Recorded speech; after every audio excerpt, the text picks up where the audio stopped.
Wagi ng gintong medalya ang Pinay athlete na si Tatiana Mangin sa World Taekwondo Junior Championships sa South Korea. Nanalo si Mangin ng gintong medalya sa finals ng females 49 kg division laban sa pambato ng Korea.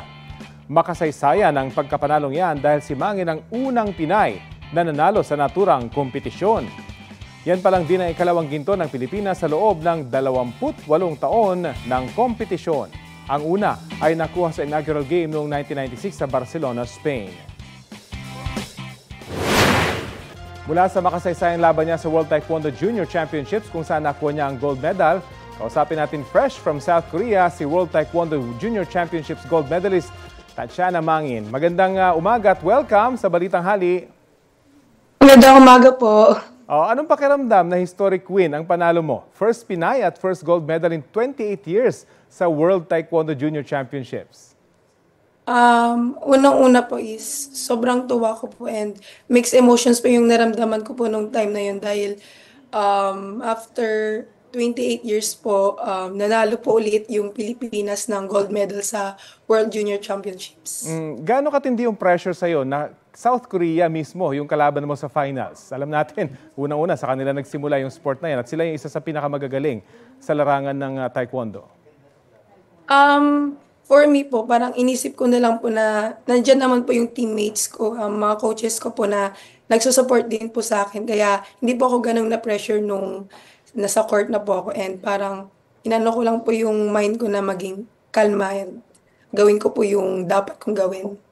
Pero na-scout nyo na ba yung kalaban mo bago yung bago yung finals?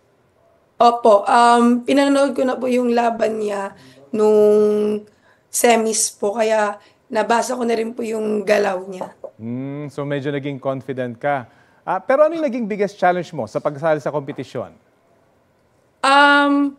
2 weeks, 3 weeks po before ng competition, nagka-injury po ako sa hamstring ko and nagda-doubt po ako na baka hindi ko po magawa yung best ko sa competition and almost 2 weeks po ako no taekwondo activity, puro strength and conditioning, puro rehab po. And nagpapasalamat po ako kasi nagawa ko naman po yung best ko and maganda po yung naging resulta. Nung mismong competition ba, nag-recur ito? Naramdaman mo ba yung old injury mo? Sa awa po ng Diyos, wala naman po. Okay, so maganda yung naging conditioning mo at no taekwondo activity bago yung competition. Pero gaano katindi yung training mo para dito sa World Taekwondo Junior Championships? After po nung namili po ng mga ipapadala po sa Korea po para sa World Championship, naggawa na po ng program yung coaches ko na parang 3 to 4 times, 2 to 3 times day po yung training namin. Minsan po 4.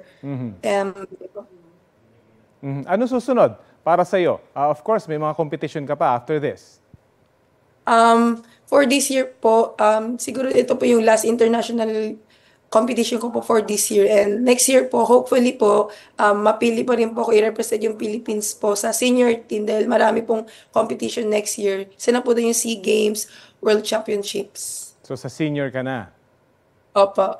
Okay, good luck sa iyo at maraming salamat at congratulations. World Taekwondo Junior Championships gold medalist Tatiana Mangin.